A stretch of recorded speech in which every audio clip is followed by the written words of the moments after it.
नमस्कार दोस्तों, आप सभी का स्वागत है आपके चैनल का नाम पर जहां आपको डरावनी, रहस्यमयी और रोमांचक कहानियां सुनने को मिलेंगी। अगर आपको भूतिया किस्से, सस्पेंस और थ्रिल से भरी कहानियां पसंद हैं, तो आप बिल्कुल सही जगह पर आए हैं। हम आपको ऐसी कहानियां सुनाएंगे जो आपके रोंगटे खड़े कर देंगी और आपको सोचने पर मजबूर कर देंगी।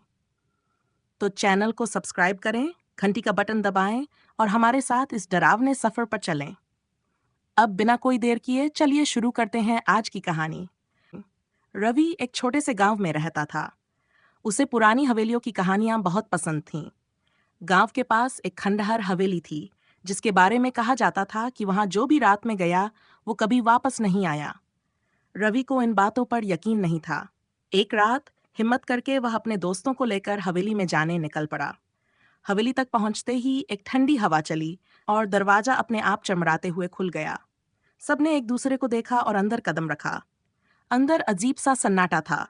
दीवारों पर धूल जमी थी और जाले हर तरफ लटक रहे थे।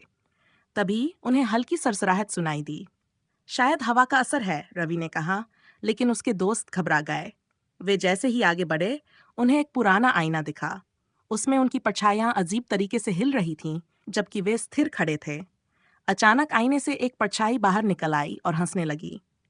तुम लोगों को यहाँ नहीं आना चाहिए था, वह काली परछाई बोली। सभी चीख पड़े और भागने लगे, लेकिन दरवाजा बंद हो चुका था। रवि ने हिम्मत करके दरवाजा खोलने की कोशिश की, लेकिन तभी उसने देखा उसकी खुद की परछाई अब उसके साथ नहीं थी।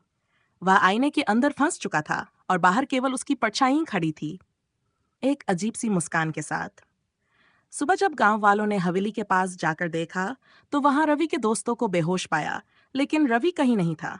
बस आईने में उसकी धुंधली परछाई अब भी नजर आ रही थी, हमेशा के लिए कैद।